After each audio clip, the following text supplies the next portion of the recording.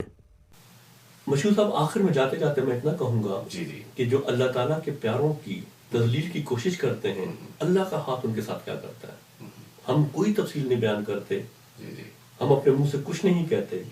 ان کی وفات پر اخبار گلف نیوز میں کیا لکھا وہ خود پڑھ لیں، ناظرین دیکھ لیں، دکھائیں. Maulana Shah Ahmad Nurani died yesterday of a heart attack. The 78-year-old religious scholar was struck by a fatal cardiac seizure in the washroom at his residence in Islamabad, his assistant said. Maulana Nurani was brought to the hospital, lifeless, at 12:35 p.m. اس گفتگو کو ختم کرنے سے پہلے چند باتیں عرض کرنا چاہوں گا. سب سے پہلے تو قمر صاحب آپ کا بہت شکریہ، میری طرف سے بھی اور ناظرین کی طرف سے بھی. آپ نے تمام حقائق ثبوت کے ساتھ ناظرین تک پہنچائے ہیں.